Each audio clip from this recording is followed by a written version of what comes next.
बहुजन समाज की हर खबर पाने के लिए सब्सक्राइब करें अम्बेडकर पीपल्स वॉइस और बेल आइकन दबाएं। और फ्रेंड्स, मैं उर्दुराम लोधी, आप देखना शुरू कर चुके हैं अम्बेडकर पीपल्स वॉइस। आप सभी को मैं बताने की कोशिश करूं तो मैं आपको एक चीज बताना चाहता हूं कि दलितों को दलितों से लड़ाकर बीजेपी जीत गई।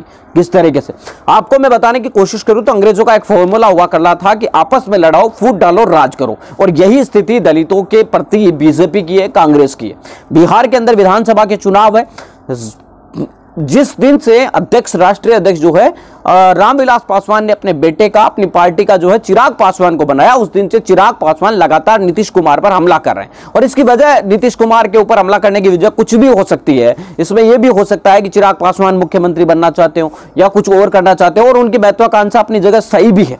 लेकिन आपको मैं बताने की कोशिश करूं तो जब तक चिराग पासवान या रामविलास पासवान की बीजेपी को जरूरत थी तब तक ठीक था। लेकिन जिस दिन से चिराग पासवान बोलने लगा है तब से बीजेपी की आंखों में खटकने लगा है। और यही वजह है कि बीजेपी ने दलितों से ही दलितों को लड़ाने के लिए एक मस्त माइंड फॉर्मूला फिट किया है, और इसी का नाम राजनीति है, जो कि हम लोगों को नहीं आती। हम लोग आपस में ही तो जरूर लड़ लेते हैं, लेकिन किसी और को आपस में लड़ाकर अपना फायदा नहीं साध सकते। हमारी समस्या है कि हम आपस में टांग खींच सकते हैं, आपस में लड़ सकते हैं, लेकिन दूसरों को आपस में लड़ा नहीं सकते।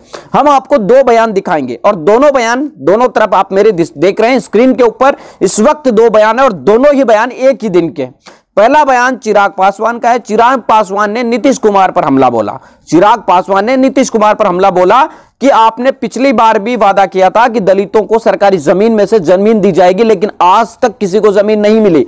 दूसरी तरफ आपको बता दें कि जीतन राम मांझी की पार्टी हम के द्वारा चिराग पासवान पर ट्वीट जो आपको बता दें कि लिखा गया है कि कोट पैंट पहनकर बनने वाला दलित नहीं हो सकता। और आपको बता दें कि दोनों ही पार्टियां दलितों की है और दोनों ही दावा करती है कि हम दलितों के हक में लड़ने की, लेकिन दलितों के हक के मुद्दे पर लड़ने की बजाय, दलितों को इंसाफ दिलाने की बजाय दोनों पार्टियां आपस में लड़ने के लिए लगी। क्यों? जीतन राम मांझी इतने दिन हम पार्टी के तो रहता है ही, लेकिन अब तक वो रामविलास पासवान से या बीजेपी से दूर जेडीयू यानी कि लालू प्रसाद यादव की पार्टी आरजेडी के साथ खड़े थे, और अब उन्होंने जेडीयू यानी नीतीश कुमार की पार्टी के साथ गठबंधन कर लिया, यानी बीजेपी के साथ गठबंधन कर लिया।